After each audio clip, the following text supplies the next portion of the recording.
N'oublie pas de t'abonner à la chaîne YouTube Togovi News. Comprendre de l'actualité. Tout comprendre de l'actualité à la une de l'actualité de ce jour, de ce jeudi. L'invité de Taxi Media Show, il s'agit de Nicolas Lawson, qui est le président du Parti du Renouveau de la Rédemption PR. Et une interrogation du président du PR ce matin. Faut-il moraliser l'opposition togolaise? Le président du PR, connu pour ne pas toujours avoir sa langue dans sa poche, eh bien, fait encore une croisade contre les leaders qualifiés à tort ou à raison de plusieurs mots qui minent l'avènement de l'alternance au pays. Et nous allons écouter Nicolas Lawson, le président du PR, dans sa profession de foi. Nous avons été dotés de l'intelligence pour maîtriser les forces de la nature et les plier au service de l'homme. C'est ce qui fait notre supériorité par rapport aux animaux. Alors, que font les politiciens togolais et les élites africaines? Notre rôle en nous proclamant politiciens ou leaders politiques n'est-il pas de consacrer tous nos efforts à la réelle délivrance de nos compatriotes des déficiences de l'ignorance afin de pouvoir éradiquer la pauvreté, mettre un terme à l'oppression politique et à la servitude étrangère? Pourquoi donc cette lutte déplorable et tragique de posture, d'égocentrisme, d'inhumanité, d'intolérance et d'inconscience? Quel désastre! Après presque 6 décennies de pseudo-indépendance, nos dirigeants nous amènent encore des étrangers pour nous dire ce que nous devons faire et comment le faire. À quoi servent notre diaspora et nos élites locales? Aussi sectaires que pitoyables, nos politiciens ne s'agitent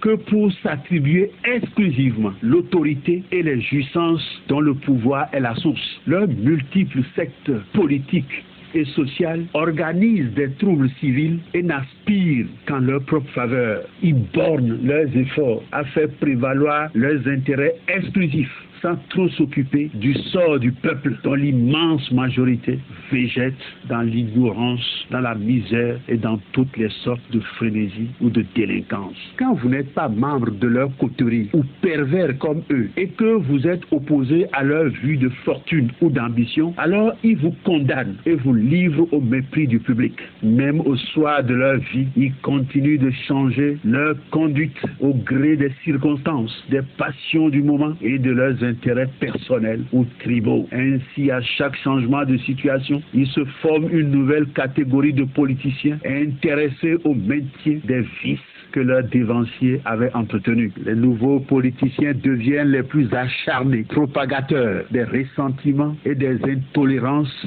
qui prédominent dans le pays. Ils sont alors en opposition ouverte contre les patriotes et les plus ardents défenseurs de l'unité de la nation et de la République.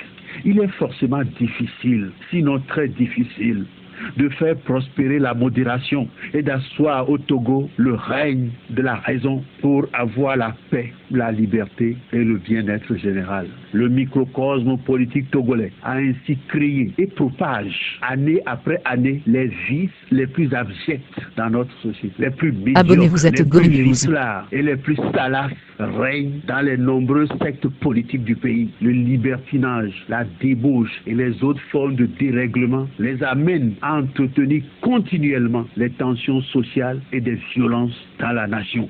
Ce malheur de notre patrie qui prévaut depuis 1956 nourrit en permanence la discorde subsistante entre les partisans du pouvoir en place, ceux de l'opposition modérée et ceux de l'opposition radicale et subversive. Notre peuple est prisonnier de cette funeste attitude des politiciens et est ainsi condamné à languir dans la misère, dans l'ignorance et dans la servitude.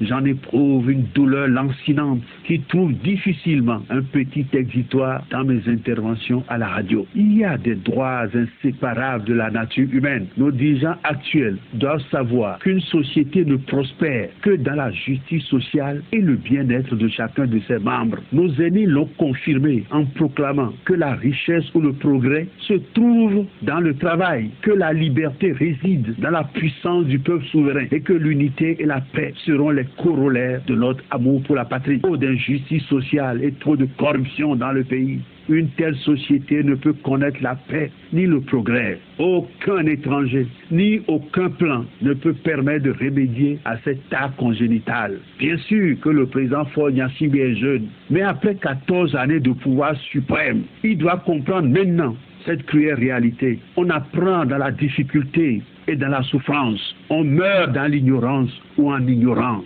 Un chef d'État est toujours seul. Il n'a pas d'amis. Il a l'obligation de créer un ordre social juste, imposer et chérir la volonté du peuple. Il doit donc rapidement substituer à la cupidité de la minorité l'amour de la patrie et l'intérêt de la majorité. Il doit faire des Togolais une seule et paisible famille.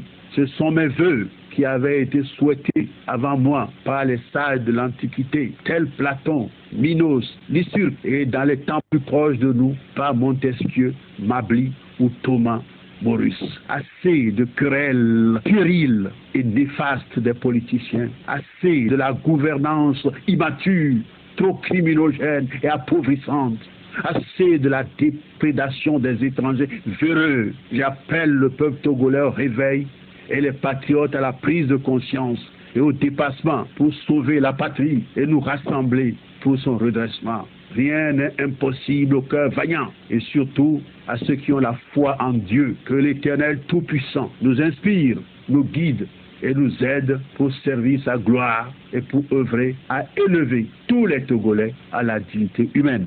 Nicolas Lawson, président du PRR, je vous remercie. Merci d'avoir regardé la vidéo, abonne-toi et partage la vidéo sur les réseaux sociaux, Facebook et WhatsApp.